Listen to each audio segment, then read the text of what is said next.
Hello everyone and welcome to WGBS TV Live, brought to you by SupermanHomepage.com, the number one Superman fan site in the world. My name is Steve Eunice. In this, our February 18th, 2020 show, we're going to be covering a range of topics, including the world premiere of Superman Red Son. We're going to be talking about the latest episode of Supergirl, the upcoming 100th episode of Supergirl, comic books, and so much more. We'll also be turning to you to take your questions and comments on any Superman topic you would like to discuss, and to let you know how all that works and how you can get involved in tonight's show. Let me introduce you to my co-host, Mr. Michael Bailey. Hey, Mike. Hey, Steve.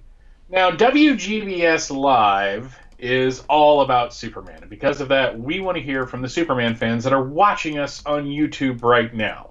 So around halfway through the show, and if we don't have too much going on, we're going to start taking your calls, if technology permits it. Now, how do you do that? Well, you got to use Skype. You search for the Superman homepage on Skype, send us a message saying you'd like to be on the show, and wait for us to call you. Now, that's one of the important parts. You have to wait for us to call you. Don't just call us, because it could discombobulate this entire, as I always joke, it's like Steve and I are talking across continents with two cans and a long piece of string. Also, if you are listening to WGBS Live with an external speaker, please mute that while you are talking to us, because we are on a bit of a delay. And because of that, if you're trying to listen to us through the speakers, it's going to throw everything off, and it's just a pain in the butt, really. Yes, indeed. And for those who are tuning in live via YouTube, we ask you to participate in the comments section there. Live, we'll look at those comments and respond to your questions. As the show goes on, we'll continue to participate with you if you participate with us. So get involved with the comments on YouTube. And a huge thank you to our sponsors and patrons, Douglas Meacham, John Patrick Van Pelt, and Tina Murray. We appreciate your support. All right, let's, as you can see, Michael, I am sitting outside the Ace of Clubs. Just thought we might go in for a drink later on when we're finished and have a chat with Bibbo. Oh man, actually, all things being equal, Steve, having a pint with you would just be a lot of fun. We haven't done that since 2008, when Neil was trying to convince you to eat fried pickles. I still won't do that. So yeah, I thought it might as well have a nice, comfortable background for us to do the show from tonight. Well, we do have a number of things to get onto. We haven't had much Superman movie news to discuss of late, but the world premiere of Superman Red Son, the animated movie, is taking place February 24th. So on, what's that, Monday? Yes. Yeah. It's a weird date for a world premiere, but it's taking place at the Silver Screen Theatre at the Pacific Design Center in West Hollywood. Filmmakers and members of the voice cast will attend the event for red carpet media interviews, and we will have a reporter, Rennie Cowan, attending for us to do that, and a post-screening panel discussion as well. And there are some free tickets available for members of the public, although they've probably been snatched up by now. But very exciting that the movie is just around the corner. Yeah, I actually have it on pre-order. I haven't done that in quite some time. In fact, it was just this past weekend that I finally got around to picking up my copy of the complete Death and Return of Superman DVD set, or Blu-ray set. DVD. God, that is so 2003. Impressive set, though, by the way. It came with a really nice John Henry Irons figure to go with the Superman one from the first one. But yeah, I'm really looking forward to this one. I didn't think... Again, it's like one of those things where I first hear about it, and I'm just like, yeah, it'll be okay. And then the closer we get to it, it's like, that looks like it's actually going to be really good. So I also keep seeing, whenever I pop up on Amazon, because I did pre-order it, I keep getting ads for the next Superman movie, the Man of Tomorrow animated film, that there is absolutely no information about. Yeah, exactly. Nothing whatsoever. We do have a clip that Warner Brothers made available to us from Superman Red Son, which I'll play for you right now. Check out this clip from the upcoming animated movie. It's called Newsreel Clip. Extraordinary reports coming out of the Soviet Union. Tales of a being, allegedly alien in origin, with powers and abilities far beyond those of mortal men.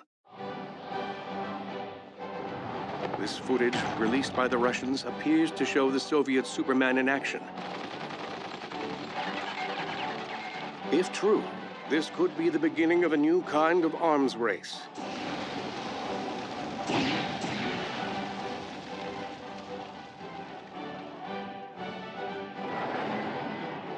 This is undoubtedly mere propaganda, tailored to send ripples of fear into the West. And in these treacherous times, fear is something we must never surrender to. So there you have it, the American newsreel reporting on what they're hearing coming out of Russia about this strange visitor from another planet with powers and abilities far beyond those of mortal men. Cool to see that kind of style newsreel included in the film. I always like newsreels like that, especially from the 40s, where everyone talked with this very high-clipped, like northeastern accent. It's like, well, right now we're going live to Russia to see what the new Superman is all about. Very true. There was actually a reason they talked like that, and it's kind of fascinating. I watched a whole video on it, and it has no bearing on anything we're talking about here. So let's move on. Fair enough. So yeah, Superman Red Sun animated movie will be available on digital on February 25th, and will come out on Blu-ray, HD, 4K, Ultra HD, Blu-ray Combo Pack, and Blu-ray Combo Pack, and DVD on April 17th. So still a little bit away for that animated movie to come out, but if you're lucky enough to attend the screening there in Hollywood on Monday, then you'll be seeing it well ahead of everybody else. Yeah, in the comments, Venkman says that he seriously hopes that the Man of Tomorrow animated film isn't an animated adaptation of For Tomorrow. All of the things that we've heard is that Man of Tomorrow is an original story. That's right. So that's actually kind of why I'm looking forward to it, because it's going to be kind of interesting what they put together for this. And I think that's about time that we did get an animated movie that's not based on, well, not an adaptation. I'm sure it'll be based on some other stuff, or loosely based on things, or just getting ideas from other things. But it's nice to go into an animated movie or a movie without any preconceived ideas of what you anticipate it to be like, because we've read Superman Red Sun, we know the graphic novel or the comic book story, we know what to expect. Like we did with the death of Superman and Superman Doomsday before it, we had high hopes for it to be, really close to the source material of the comic books, which I think sometimes does the movie a disservice, because people are going in with a preconceived idea, where when it's an original story for an animated film, you're just going in going, okay, I'm really interested to see what this is about. Yeah, it's kind of it's a weird give and take, because doing an adaptation kind of guarantees you more of exposure. Mm-hmm. In a weird way, like when they did Gotham by Gaslight. That is a beloved Batman Elseworlds story, considered by many to be the first Elseworlds story. And you do that, and suddenly you have a guaranteed audience of people that liked that want to see it adapted, and then you just have people that like to see Batman stuff. So I kind of agree with you, though. It's going to be, this is an interesting experiment, because this will be the first, I think, since Brainiac Attacks, the first original Superman animated film, direct to home entertainment. The only way is up from there. Yeah. Well, yeah, that's a really low bar. I think they're gonna exceed that pretty easily. But no, it's interesting that since like 2006, we've only had Superman films that are based on previously told stories. So yeah, I kind of agree with you. It's going to be interesting. For sure.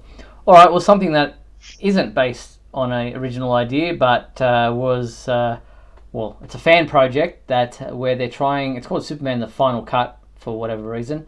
It's a tribute to the cast and crew of Superman the movie, attempting to restore and digitally enhance the visual effects of the 1978 film. Now, there's been a lot of discussion about this on the fans. Some people are going, oh, how cool, this is great, will it get a cinematic release, will it be released on Blu-ray? This is not a official project whatsoever. It's a fan, they're doing it for the love of it.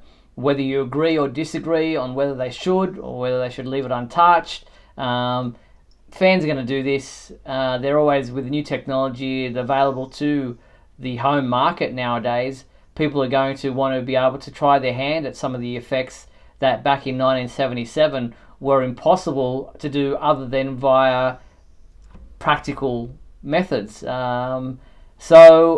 And some very rudimentary computer graphics. But I'm going to show you the trailer, parts of it. I'm going to forward through little bits of it, and let me know what you think, Michael, and then we're going to get some of the people who are watching us live, get their opinions on this whole remastered trailer.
Excuse me.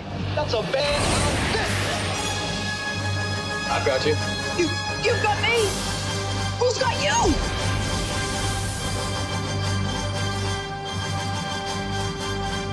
There must be a reason for you to be here. Yes, I'm here to fight for truth, justice, and the American way. Your name is Kal-El. You are the only survivor of the planet Krypton. Even though you've been raised as a human being, you are not one of them.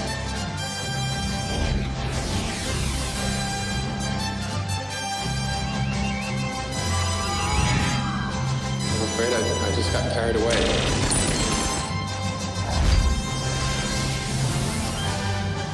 One thing I do know, son, and that is you are here for a reason.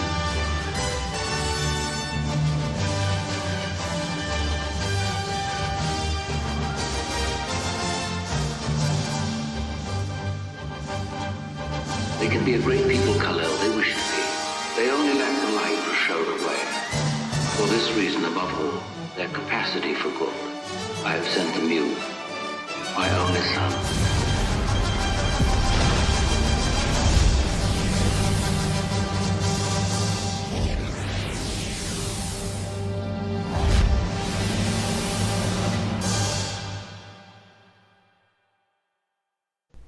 So there you have it. That's the trailer for this fan-created, enhanced version of the movie. I can see you making all these kind of... Yeah. I was. It's almost like Steve should have had like a shot of me watching it for the first time to get like my genuine reaction.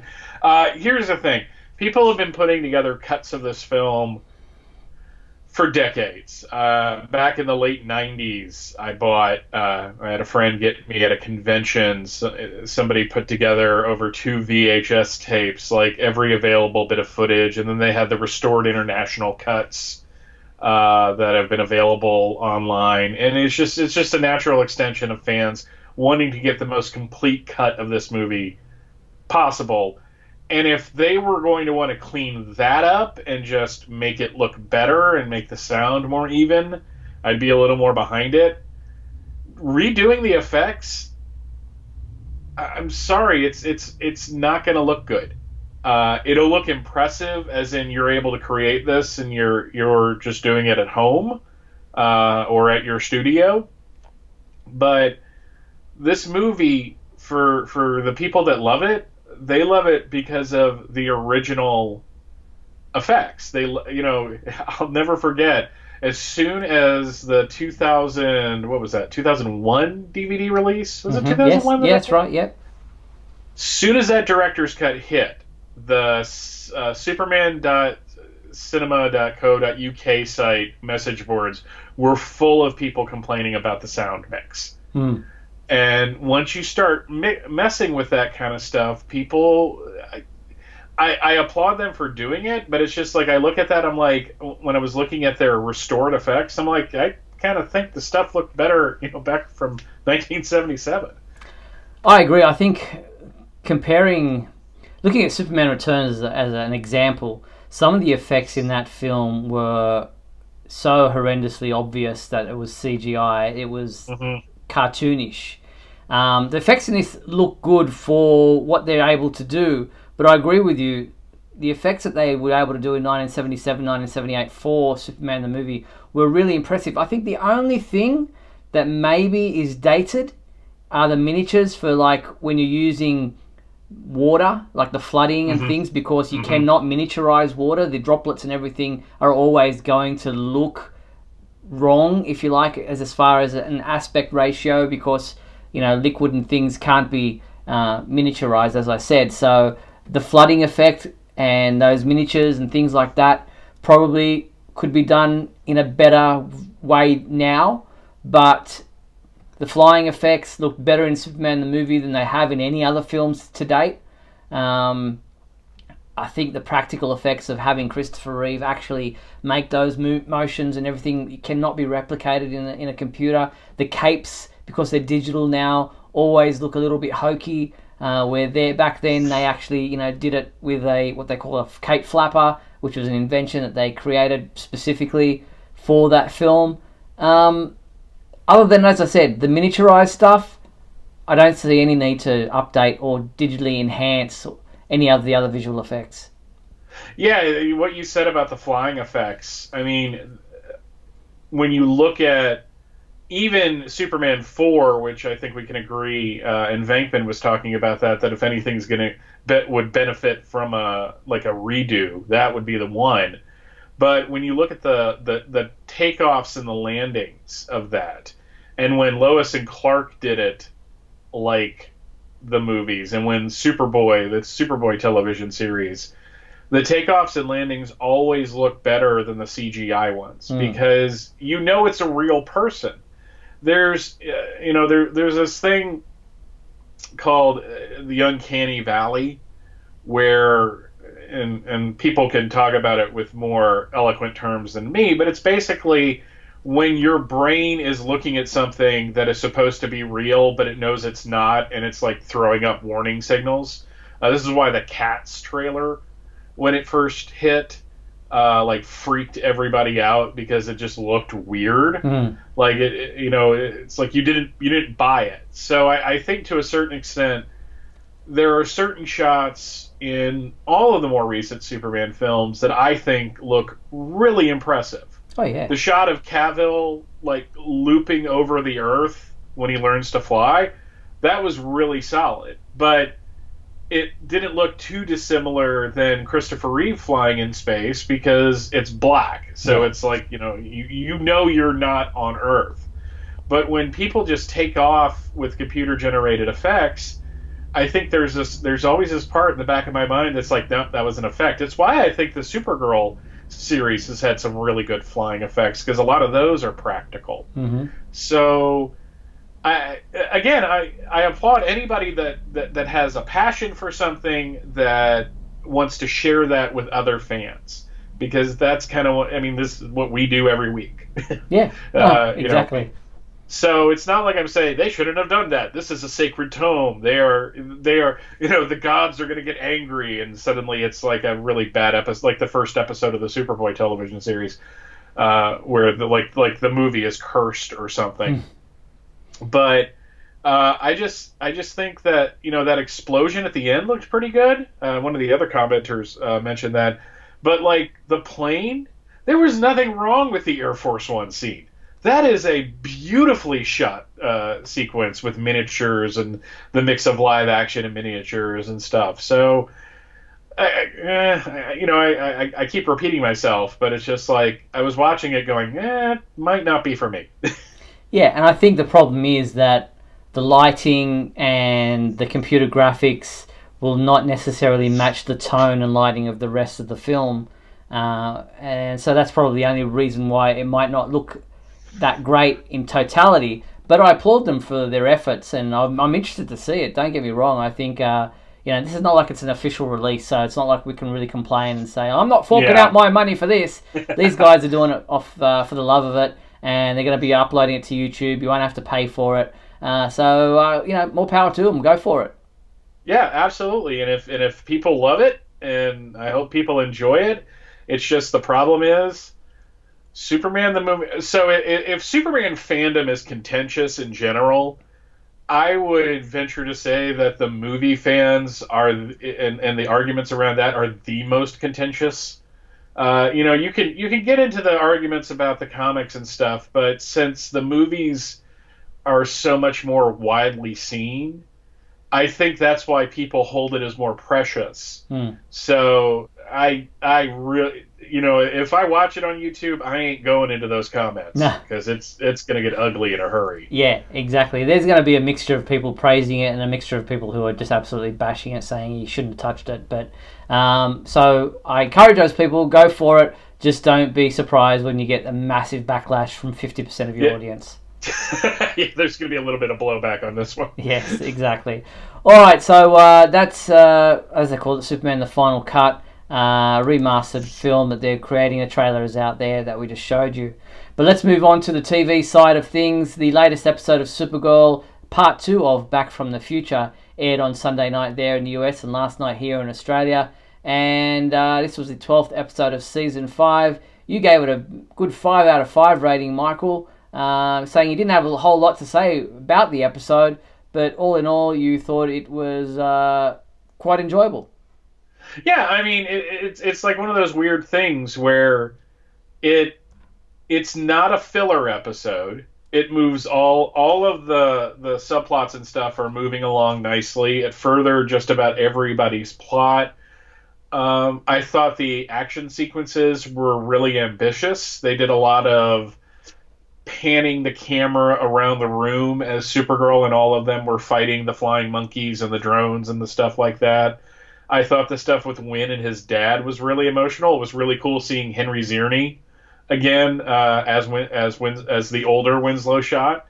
It was really, these have been, like, I think the two best episodes of the season so far that weren't involved with Crisis.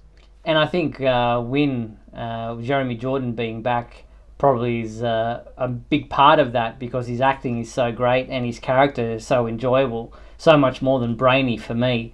And it's interesting to see their connection, their reaction to each other, and their stories playing out.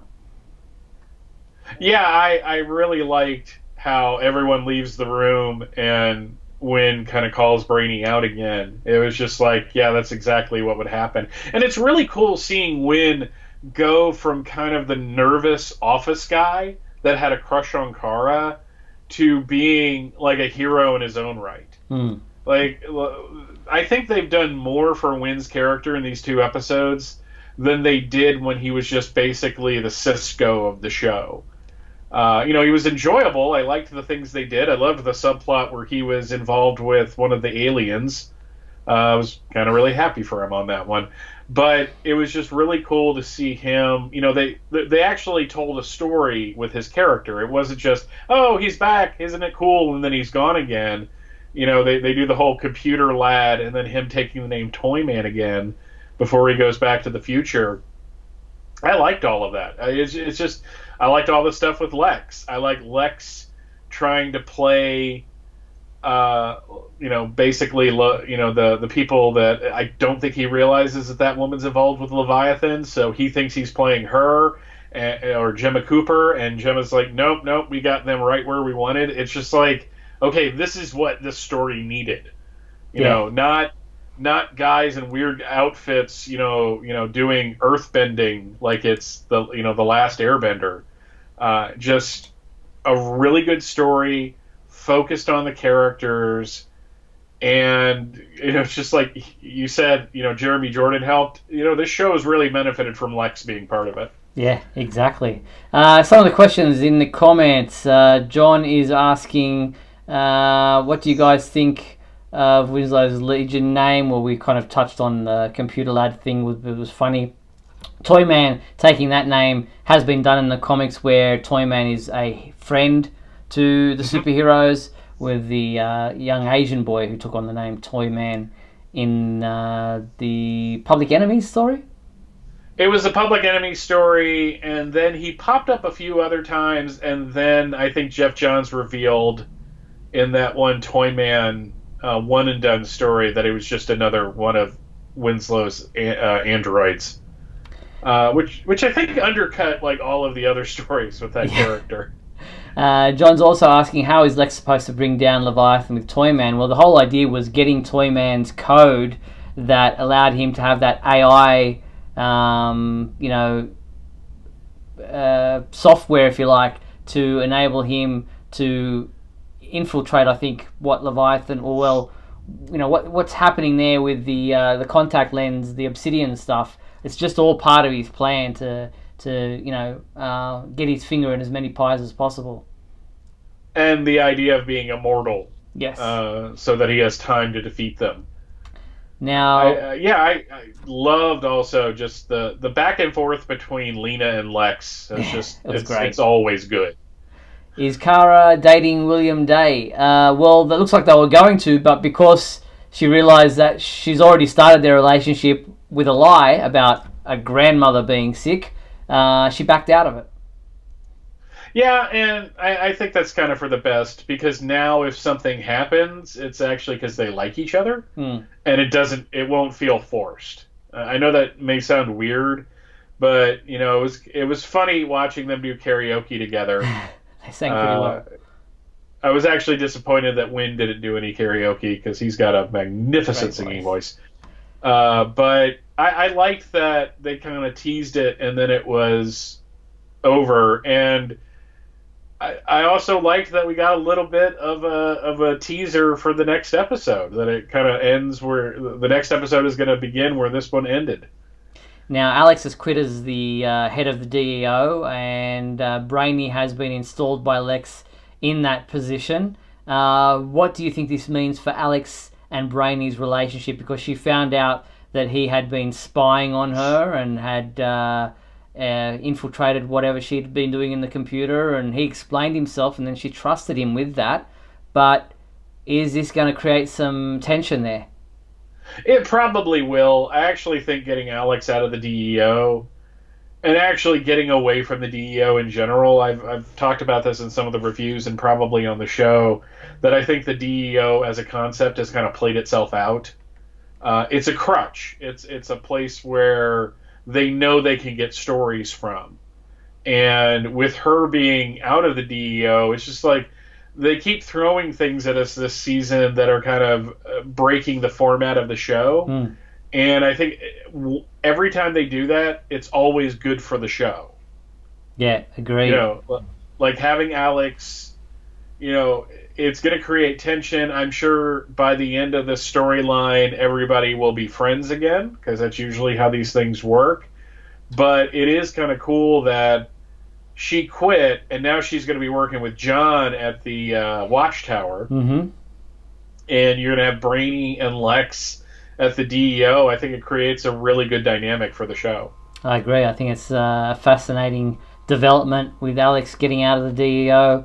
So we'll have to wait and see how that plays out. But as you mentioned, there was a foreshadowing of the next episode, which is the show's 100th in total, and it's involving a new actor playing Mxyzptlk, and I'm looking forward to this one. Here's the promo for it. Let's check it out before we discuss it.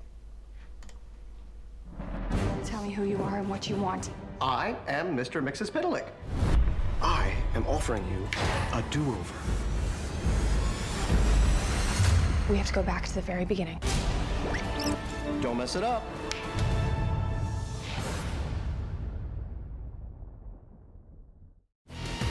So there you have it, a do-over, going back to the very beginning. The wig or the hairstyle that she's wearing at the end there just doesn't sell it anymore. But No. with the skirt, but yeah, this looks like a lot of fun. I love Mixis Pitalik is one of my favourite villains. It doesn't always necessarily translate to live action that well, but I like the approach they're taking here, and I love time travel type stories where they kind of go back and it's almost like It's a Wonderful Life, you know. What would have happened without me, or what would happen if I'd done this differently? These are always really interesting, and we've got some special guests returning as well. Yeah, you got Mon-El coming back. The once and future He-Man, apparently. I'm kind of fascinated by that. Chris Wood and what is her name? The one that played Rain is coming back for a guest spot. Yeah, that's what's her name? It's got here. Odette? Yeah, it's Samantha, Odette Annabelle and Sam Witwer are both coming back. And Odette played Rain, or otherwise known as Samantha Arias. And Sam Witwer, of course, played Ben Lockwood, who became Agent Liberty. Yeah, the thing I like about it is, one, it's a fun way to celebrate the 100th episode by kind of looking back at the entire season, or the entire series kind of as a whole.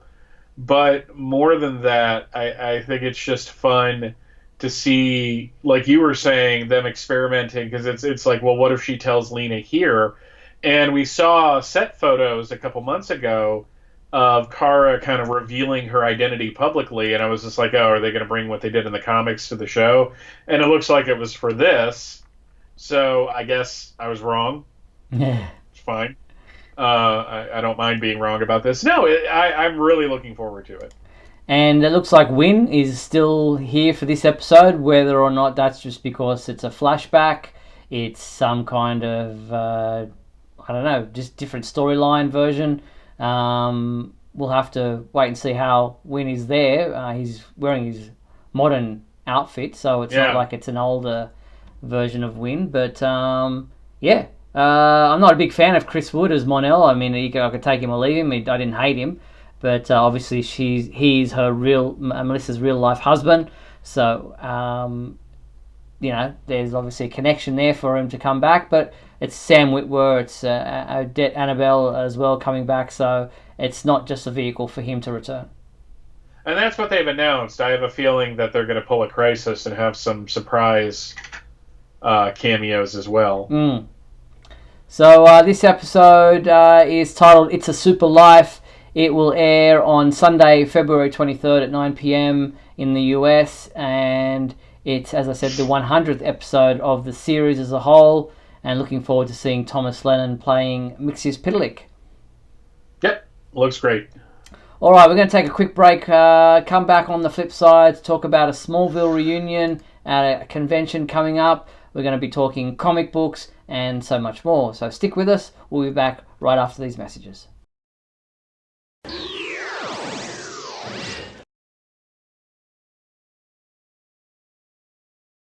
We'll be back in a moment with the exciting climax of today's episode.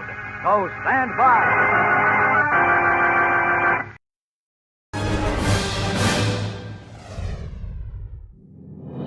Look, up in the sky. It's a bird. It's a plane. No, it's SupermanHomepage.com, the #1 Superman fan site in the world. SupermanHomepage.com, covering the world of Superman from the 1930s to today. News, reviews, rumors, and reports. SupermanHomepage.com for all your Superman comics, TV shows, movies, cartoons, radio shows, and more. Everything you ever wanted to know about the Man of Steel and more. SupermanHomepage.com. Thanks, Superman Homepage, for all the support over the years. I really appreciate it. I'm Matt Balmer. I'm the voice of Superman in Superman Unbound, and this is the Superman Homepage. Right here on Superman Homepage. I'm freezing! Superman! Uh-oh, now sounds like Lisa and Scott are trapped in the icy cave of that frosty-faced villain, Captain Cold. This is a job for Superman. My fast freeze zapper will freeze Superman forever. No way, Captain. Here, kids, my new Superman hot cocoa mix is the super tasting way to warm up. It's really sweet and chocolatey. And see, Captain Cold can't take this warm reception. New Superman hot cocoa, the super tasting way to warm up. Hi, this is Jason J. Lewis, the voice of Superman from Justice League Action. You're listening to Radio KAL Live, brought to you by SupermanHomepage.com. Just played an audio there from Jason J. Lewis. Remember his Radio KAL promo that he did for us? He was the voice of Superman in Justice League Action. Found all those old Radio KAL promos that people had done for us. So I just thought I'd play that then. I like it, especially since I think you had to take that one down, didn't you? We had to take the interview that we did down, yes, because he was revealing too much about Justice League Action at the time that Cartoon Network or Warner Brothers Animation were not happy with the amount of info that was in there. So yeah, that was he's a great guy. I follow him on Twitter still, and it's a shame that Justice League Action didn't get the praise or the run that it deserved. Yeah, it seems weird to put all that effort into something and then not do anything with it. I was kind of hoping that we would see it pop up on the streaming service, but they seem to want to skew older with the streaming service and the original programming. So, I mean, they aged up Young Justice a little bit. I have a friend that is still very salty about that. She was very unhappy to hear that they made it a little grittier. She thought it was just fine the way it was. So it's always funny to hear people's reactions to these things, especially that show, which had a really strong following. So, but yeah, it's Cartoon Network. What are you going to do? That's it. All right, well, let's before we move into the comic book side of things, there is a Smallville reunion taking place at Wizard World St. Louis in Missouri. They're got the whole Tom Welling, Kristen Kruk, Michael Rosenbaum, Erica Durant, John Glover, Laura Vandervoort, and Sam Witwer are there across June 5th, 6th, and 7th at Wizard World St. Louis. They're going to have photo opportunities, autograph signings. I'm sure they'll have a Q&A panel. This would be awesome to be able to attend. Yeah, that's quite the. I mean, they're missing one or two people, but for obvious reasons.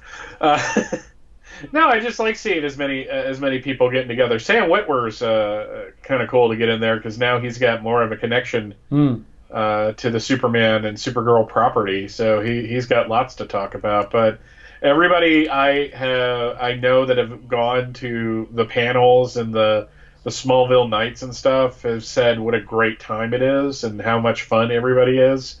And looking at the pictures that they take, it's just looks like you really get your money's worth on them. Yeah, so if you're interested, you can head to wizardworld.com to get your tickets. Smallville VIP admission is now available, as well as tickets to, as you mentioned, the fan favourite special events, Smallville Nights. So get involved. If you're around in the area in Missouri, then June is the month you'll want to mark on your calendar. Absolutely. All right. It's interesting the differences in pronunciation, though, because most people in the States it would be St. Louis. Oh, would it? Okay, well, St. Louis then. I'm just looking at it as some of the other ones. What else have I seen that's St. Louis instead of St. Louis? Some people say St. Louis, but usually it's St. Louis. It's just the differences, and we all speak the same language, but we do it in different ways. Here I was thinking I was doing it the correct way. I would have said St. Louis, but for some reason I thought, no, I'm doing it wrong. It's like Illinois is not Illinois, it's Illinois. Yeah, exactly. So yeah, go figure. All right, let's head to the comic book side of things. I know you're not really reading the current comic books, but I happened to catch up. Superman Heroes was one that I was really keen on reading, and that came out this past week after being delayed about a fortnight. This is more, as Adam, our reviewer, says, more of an anthology than a single story. There are multiple writers and artists involved in this, It looks at Superman revealing his secret identity from multiple perspectives of all the superheroes. We get a flashback of Clark in his earlier days. Interestingly, Martha's working on her motorcycle while Jonathan's having a heart-to-heart with Clark. I didn't know Martha rode, but there you go. We get Batman's perspective in a chat with Wonder Woman. Booster Gold supposedly knew all along because he's been from the future and obviously had known this, but had been bursting at the seams, trying to hold his tongue over all this time, not reveal it or call him Clark during the time that he's known him. So all in all, not a bad comic book. Adam actually gave this a 4 out of 5, where he's been given some pretty low scores of late for Bendis' work. But again, this is not just Bendis, this is Matt Fraction, Jody Hauser, and Greg Rucka all involved in writing this issue. Yeah, this is kind of where Bendis and that crew can kind of live and do well. Mm-hmm. As I said, this is a philosophical difference of opinion. This isn't a indictment on the quality of the books. So, I do admit, we talked about it either last week or the week before, that I was getting to the point where they were just piling up. But usually when I caught up, I was just like, well, that was at least worth it. It's not like the New 52 where it would pile up. Man, when I read Savage Dawn, after that piled up because I was just reading the action parts to review it. But when I finally read that whole thing, I was like, wow, that was a huge waste of my time. But I never really got that feeling when I was reading the Bendis stuff. One of the better elements of this story was Clark going back, or Superman going back to visit one of his high school teachers from Smallville and having a nice heartfelt chat with him about how he helped make him the man he is today, and the lessons that he learnt from that teacher. And the teacher saying, when he saw it on the news, he wasn't surprised so much because he knew that Clark Kent was the kid that always got up every time he was knocked down. Yeah, I mean, it's something that probably 10 years from now I'll sit down and read and probably enjoy, and I'm glad you liked it more than anything else. I don't want you, it's like if they lose Steve Eunice, they've lost the heart of the Superman community. Maybe not. But the other issue that came out this week as well was Superman number 20. And this was an interesting one because it looks at Superman's revelation from the perspective of the staff at the Daily Star, the rival newspaper to the Daily Planet.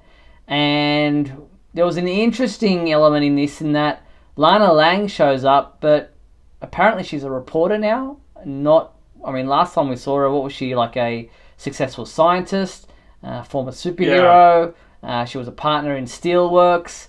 But now, apparently, she looks like she's working there at the Daily Star. Well, that's kind of a throwback to her being a newscaster with Clark in the pre-crisis days. Yeah. So that kind of works. Is it like 10 pages of them going, "Are you kidding me?" Because I have a feeling that would be part of their reaction. Yeah, it is kind of that. There's some elements of the staff there in the bullpen going, he's cheating, all this time he's been writing stories about himself. Of course he's going to get the first person, perspective because he was there all along, and isn't that cheating? And then other people going, well, no, good, he's only ever done good for us, so as a Superman, so how can we begrudge him, just happen, there have been times when he did something, but as Clark Kent never reported on it because he was not, that's not what he was about. He wasn't doing these things just to get a story. If it was a story to write about, then he would write about it because that's his job. But it wasn't. He was going out as Superman doing these things just so that he could get a story as Clark Kent to earn a pay. Yeah, I'm glad that they kind of discussed that because it's one of the things that when you're in the mode of Clark being the secret identity, you don't really want to think too much about. Like when they did the Superman Earth 1 graphic novel. And the back of that, the back matter of that book was the article that Clark wrote. Mm-hmm. It's just like, is this ethical? I mean, we always hear, Clark interviewed Superman and that's how he got his job at the Daily Planet. But is that ethical? I mean, really, is it? I mean, like, the DC Universe app, a buddy of mine, Josh, wrote an article about all the times basically that Clark broke journalistic ethics in his role as Superman. And he brought up a lot of good examples, and some of them I was like, well, that really was just to protect his secret identity. It was still lying, but, people lie to the press all the time. Yeah. So it's not like this is... I did not have sexual relations with that woman. Yeah, Clinton lied to our faces. We have the same problem today. So, but the thing is that it comes down now to the question of, and where is your line, essentially? Where is your bridge too far? Where does your willing suspension of disbelief just get completely shattered? And for some people, they don't want to think, and it's not an indictment on them, they don't want to think about the implications of what Clark writing about himself brings up. Yeah. Because they're just there to have fun with the stories. And some people really want to focus on that. So, it's like your mileage varies, essentially. Exactly. I think my only real issue with this whole thing is that Bendis is, through his writing, poo-pooing secret identities, pretty much saying that they're ridiculous in this day and age. And I'm happy to explore that, but I don't like how heavy-handed he's being about saying that secret identities, even in his interviews, that they're ridiculous and they have no place in this day and age. Yeah, he's been like that for 20 years. He was like that with he outed Daredevil. That was like one of the big parts of his run, is that he didn't think it was realistic. And I'm just like, okay, so you don't think it's realistic that the guy that got hit with radiation and now has a radar sense, your bridge too far again is that he has a secret identity. To be fair to Bendis, because I like to be fair. He was exploring the fact that Matt was pretty sloppy with his secret identity. I think he said at one point, every time a girl showed goo-goo eyes at him, he'd tell her he was Daredevil. But DC is different than Marvel. And DC has always existed in a more fantastical world. Batman, Marvel was always the world right outside your door. DC always seemed to be the more... I don't want to say imaginative, but things that happen in a Marvel comic don't necessarily need to happen in a DC comic because it's two different engines. It's basically like Mac and PC. You can't run Mac software in a PC unless they let you do that. But my point is, his whole thing about how these things need to be more realistic, I think, is a shocking indictment on his opinion of the genre in general, more than the genre itself having a problem. It's like he is from this generation of these writers that are a little too cool for school. You listen to their interviews, especially over on Word Balloon, which is a great podcast. Don't get me wrong. John Centris is doing the Lord's work in interviewing all these people. But when they start talking about the stuff that they're into and the movies and all that, yeah, it's cool to get an insight into the writer, but it always seems like these people are in a club that you're never going to get into. So I always, it's like Bendis is like one of those people that I don't hate him, especially on a personal level. But there is a point where I have to stop reading his work because I'm just done. Yeah. I'm just done with his style, essentially. Fair enough. Well, DC also this week released their solicitations for May 2020. And looking ahead, there are some interesting things coming out. Action Comics 1023 still has god-awful JRJR artwork, but just days after Clark Kent's own shocking revelation, the facts behind who actually owns the Daily Planet have been revealed, and all hell has broken loose. The fallout from the Superman villains special starts here. No one is safe as a new era of Superman stories begins. Plus, now the dust has settled, is the Red Cloud hero or villain? It's a modern comic, so both. Yeah, so true. And also elsewhere we have Superman number 23.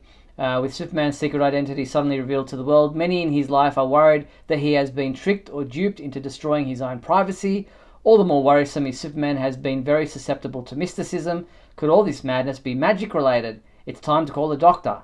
Dr. Fate. Ooh. I would have gone with Dr. Occult. Okay. Mainly because it's another Siegel and Schuster creation. Yeah, good call. Okay. So also in there we have some, Lois Lane number 11, which is the penultimate issue of that series. We've got Batman Superman number 10, Dark Knight's Death Metal number 1, which we'll talk about in a second. But there are also some solicited some upcoming trade paperback collections, including what have we got here? Just looking, Super Friends Saturday Morning Comics Volume 1. I'm looking forward to that one because there's some fun stuff in there.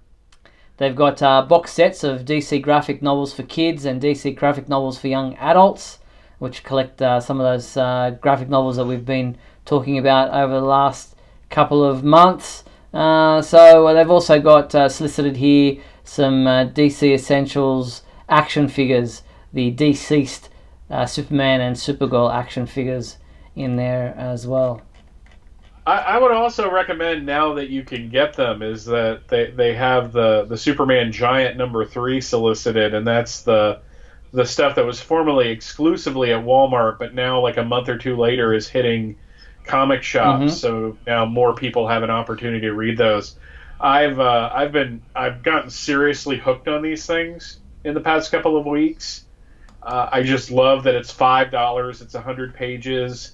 You get the Superman one in particular has got a story right now being written by Robert Venditti with Paul Pelletier, and it was in the first issue it was this really great Parasite story. Cool. And then in the back you've got Supergirl by Jamal Igle and Sterling Gates and Superman Brainiac and some Rebirth stuff. So it's really worth the $5. 100%. That sounds fantastic. Also solicited is Supergirl number 42, which, surprise, is the final issue of the series. DC hasn't said one way or another whether a new series will pick up in its place after number 42, but it does say in the solicitations, deemed a threat by the US military, Supergirl is now a wanted villain. General Corvid has come for our hero, and she won't give up until Kara's gone for good. Meanwhile, the superstorm rages stronger than ever, while hundreds remain helpless against it. Can Supergirl prove that she's the hero once people believed her to be, or will she let everyone down, including herself? Find out in the pulse-pounding series conclusion.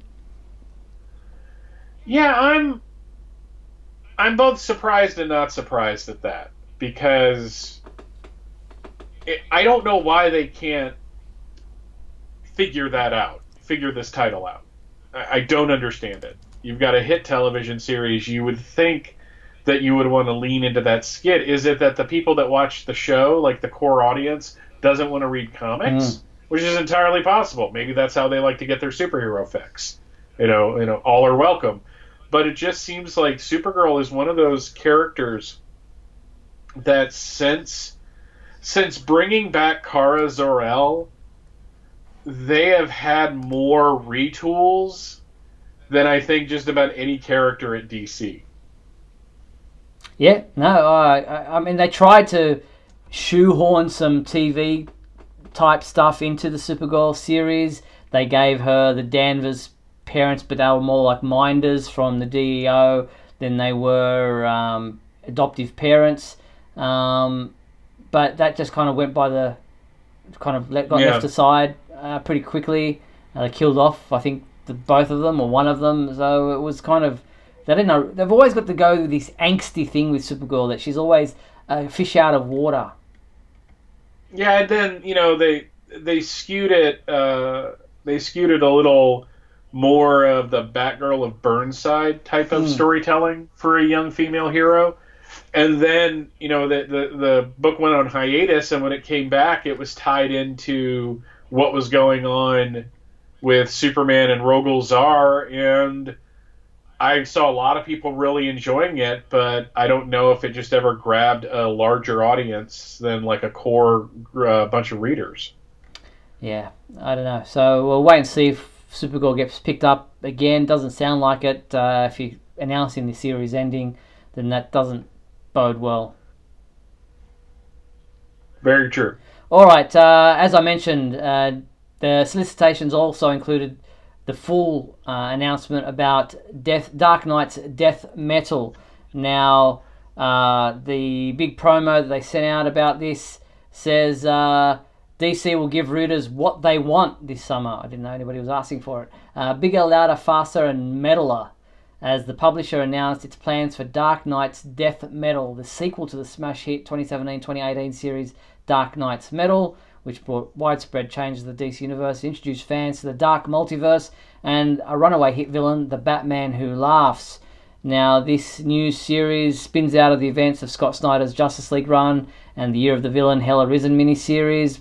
The Earth has been consumed by dark multiverse energy, having been conquered by the Batman Who Laughs and his evil lieutenants, corrupted versions of Shazam, Donna Troy, Supergirl, Blue Beetle, Hawkman, and Commissioner Gordon. Some heroes like Wonder Woman and the Flash have made compromises. They negotiate to keep humanity alive in this hellborn landscape.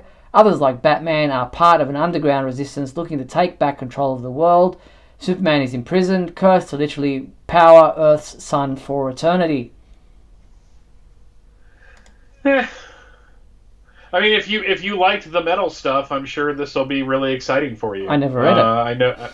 I know a lot of people who really dug it. I think, to me, it's just not something that I'm not the target audience for this. And I think they're wrapping it up because of the whole Generations thing that's coming up later this year, where we're getting our 10th retool for the entire universe in the past 10 years. Seems like they do that a lot. We need to look into that. We'll get some investigative reporters on it. So, Death Metal coming out, issues 1 to 3 shipping in May, June and July, and then it will resume in September, October and November with the following issues. I never read Dark Knights. I guess I should probably go back and have a look at it if I want to go pick this up, because I have been reading the Justice League series by Snyder. I have been reading the stuff that's been happening with the Supergirl, now that the Batman Who Laughs has taken over her and stuff like that. So I guess at one point, if I'm going to read a sequel, I need to see the original. Yeah, and DC puts this on sale regularly, so you should probably be able to pick it up pretty cheaply. Just be a little patient. All right, just quickly before we wrap up, here is what's available for Superman fans this week. If you're a comic book reader, this week's comics are Deceased Unkillables #1, which is available in a variant cover and a movie version horror cover. There's Justice League #41, also available in a variant cover. There is Legion of Superheroes #4, which, why isn't that coming up, is also available in a variant cover. Jimmy Olsen #8 is also available in a variant cover. Superman Smashes the Klan #3 and Wonder Twins #12.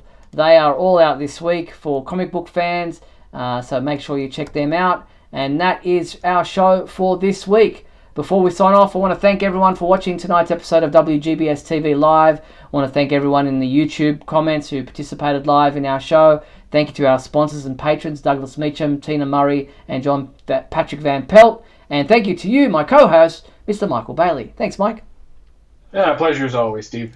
Now, don't forget, this show is available on our website and our YouTube channel. If perhaps you tuned in late, missed part of the show, you'll be able to watch it in full at our website. But Michael and I will be back next week for our end of month show on February 25th. So make sure you tune in at 7:30 p.m. Pacific time next week for that. But for now, make sure you check out supermanhomepage.com for all your daily news updates on everything surrounding the Man of Steel. I'm Steve Eunice on behalf of myself and Michael Bailey. Thanks for watching WGBS TV Live, brought to you by supermanhomepage.com.